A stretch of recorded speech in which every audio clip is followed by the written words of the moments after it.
Assalamualaikum warahmatullahi wabarakatuh. Perkenalkan, saya Emma Resela Hartiana. Saya mahasiswa Teknik Kimia Universitas Internasional Semen Indonesia dengan NIM 2031610015.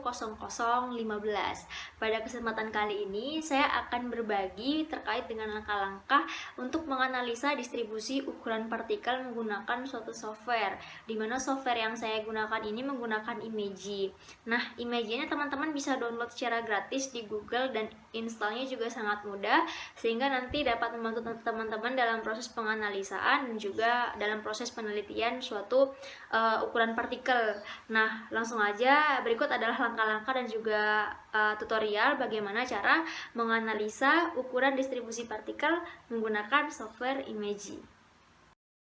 Oke, kita langsung aja ke langkah-langkah gimana caranya menganalisa distribusi ukuran partikelnya menggunakan software Imagy. Jadi ini adalah tampilan Imagy-nya. Tampilan Imagy-nya sangat sederhana memang, tapi software Imagy ini sangat powerful sekali. Di sini ada beberapa menu tab, ada file, edit, image, process, analyze, dan seterusnya. Jadi langsung aja kita klik filenya dulu buat membuka gambar yang mau kita analisa. Nah, ini adalah gambar suatu partikel yang nantinya kita akan mencari berapa distribusi ukuran partikelnya. Nah, yang pertama perlu diperhatikan di sini ada keterangan di bagian bawah gambar. Ini merupakan, kalau ini adalah ukurannya, itu adalah 10 mikrometer ya. Lalu nanti ada perbesarannya, itu perbesarannya ketika karakterisasi itu 1000 kali, dan juga ada voltage-nya yang dilakukan saat karakterisasi itu 11-15 kV. Nah, kita langsung aja melihat di sini itu udah 8 bit, mode gambarnya udah 8 bit. Tapi untuk memastikan lagi kalau misalnya tidak 8 bit, kita bisa cek di image type, terus di sini.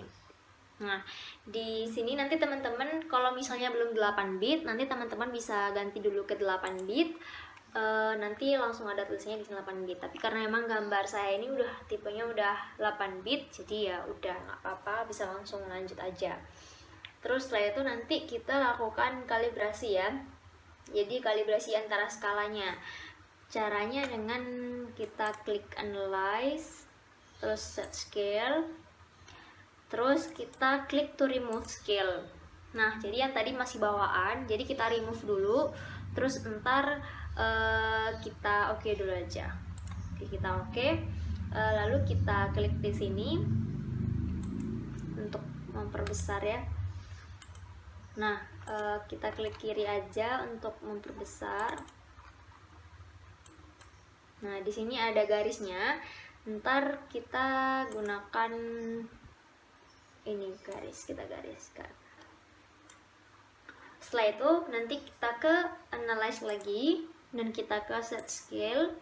Terus ini ada distance in pixelnya 45,5. Terus non distance-nya kita akan isi dengan ini satuan ukurannya ya, karena di sini satuannya menggunakan mikrometer, jadi kita harus ganti ke nanometer dulu.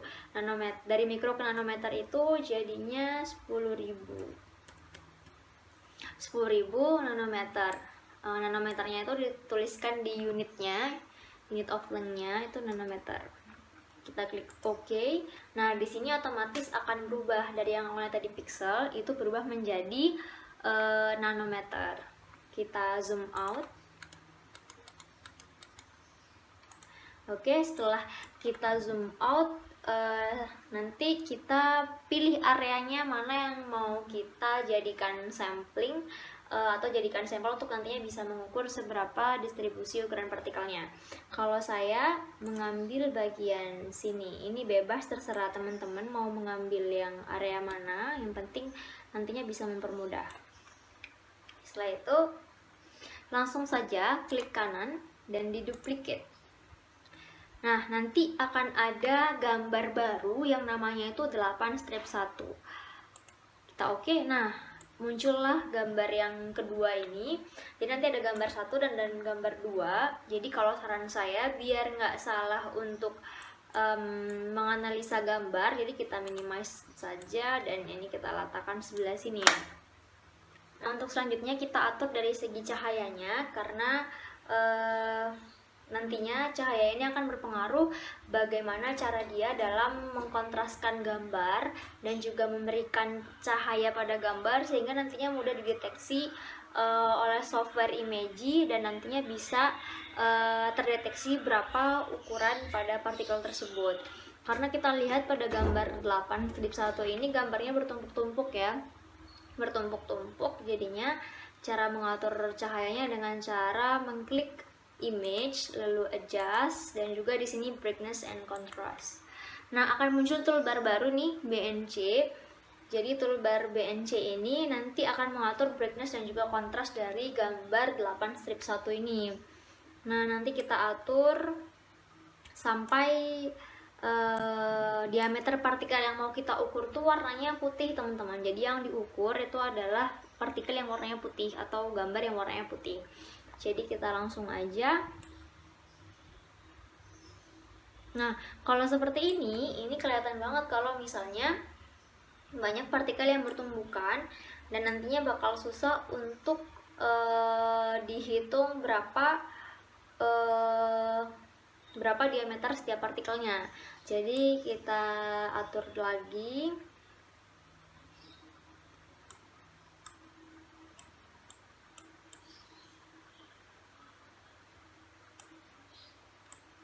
Nah, kita atur dulu. Jadi diatur sampai, nah mungkin saya akan berhenti di sini dan akan saya apply. Oke. Setelah di-apply, nanti kita ke tahap selanjutnya, yang pewarna cahaya kedua atau mengatur cahaya yang kedua. Itu caranya kita klik image, adjust, dan juga threshold.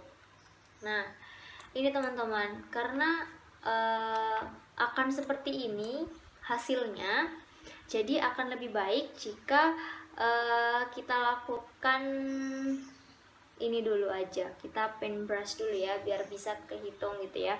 Jadi kita close dulu.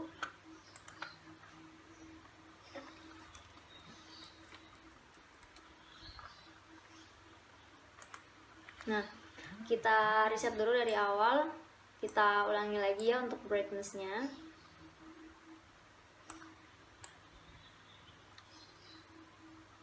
Nah, segini. Terus kita apply lagi. Lalu kita lakukan menu ini di paintbrush tool. Kita coba. Nah, fungsinya apa? Fungsinya jika ada partikel yang berhubungan antara partikel satu dan partikel lainnya, kita bisa pisahkan dengan menggunakan tools ini.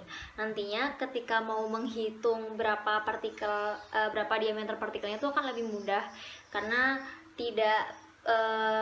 partikelnya tidak bergabung antara satu partikel dengan yang lainnya. Jadi kita langsung saja, kalau saya zoom terlebih dahulu sepertinya akan lebih mudah. Nah, contohnya seperti ini udah saya zoom dan saya akan kembali lagi ke tools ini, paintbrush ya. Nah, setelah itu kita juga bisa mengganti warnanya. Tadi saya bilang di awal kalau untuk yang warna putih itu adalah yang dihitung, sedangkan warna hitam itu yang tidak dihitung. Jadi di sini saya akan menggunakan yang warna hitam untuk memisahkan antara gabungan partikel satu dengan partikel yang lainnya. Cara mengganti warnanya gimana? Bisa cek di sebelah sini, color picker. Nah, ini akan saya ganti warna hitam. Nah, nanti otomatis gambar ini yang berwarna hitam. Nanti langsung saja kita pisahkan antara keduanya. Oh ya, ada yang saya lupa. Jadi brushnya ini bisa diatur berapa berapa ketebalannya itu seberapa, dengan cara mengklik 2 kali. Ini mengklik 2 kali paintbrush toolnya. Nah, nanti bisa diatur semakin besar nanti juga tebalnya juga akan semakin besar juga. Jadi kalau saya cukup menggunakan yang ukuran 2 saja. Kita lanjutkan, kita klik OK. Dan kita lanjutkan untuk memisahkan antara partikel satu dan partikel yang lainnya.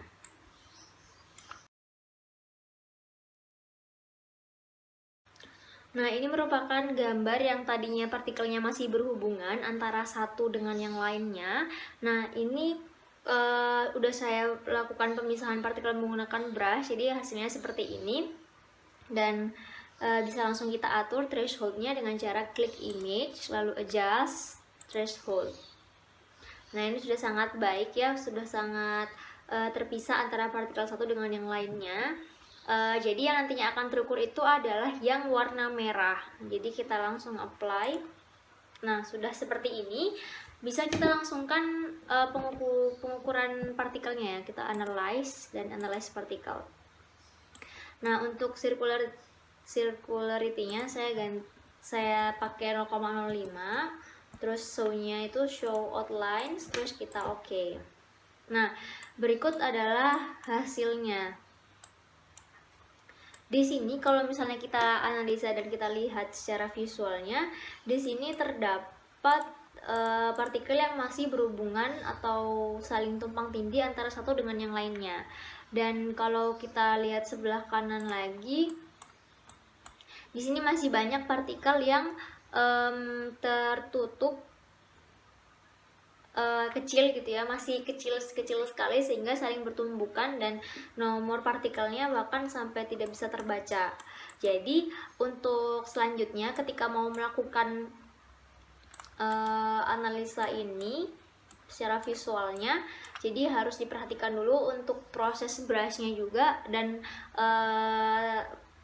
partikel yang gambarnya sudah di brightness dan berwarna putih itu sebaiknya dihilangkan saja biar range diameternya itu tidak terlalu jauh dan tidak terlalu banyak partikel yang saling bertumbukan antara partikel satu dengan yang lainnya. Jadi ini kita lanjutkan saja dan inilah hasilnya.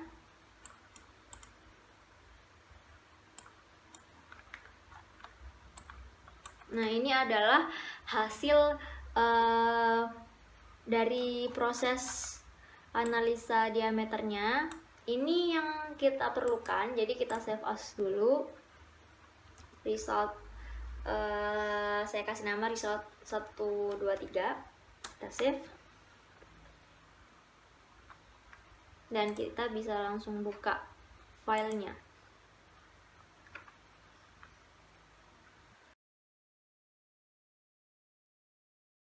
Nah, ini hasilnya. Dimana di sini ada nomor partikelnya, terus ada areanya, ada min sama max ya, nilai maxnya. Nah, terus kita akan mencari berapa jari-jari dalam satuan nanometer dan juga diameternya dalam satuan nanometer. Nah, kita tahu kalau partikel yang tadi kita hitung itu adalah berbentuk bola. Jadi kita menggunakan luas permukaan bola, yaitu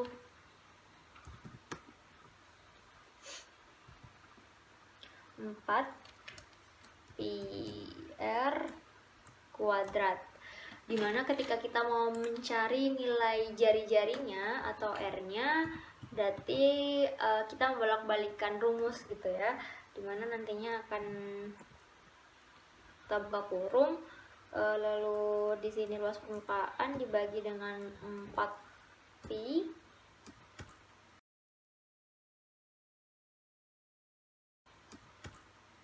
kurung, dan ini harusnya di akar, jadi saya pangkatkan 1/2 saja, sehingga kita bisa ukur berapa jari-jarinya dari rumus yang ada di sebelah sini. Kita ukur langsung saja. A-nya luas permukaan dibagi dengan 4 dikali 3,14, kita tutup kurung, pangkatkan dengan 1/2. Enter. Dan sekian adalah nilai jari-jari dari partikel yang sudah kita ukur. Dan cara mencari diameternya tinggal kita kalikan 2 saja.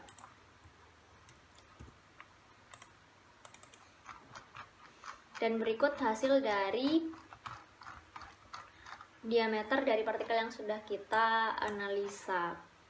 Jadi dari analisa visual yang tadi kita sudah lakukan menggunakan Imagy, kita mendapatkan sekitar 176 partikel.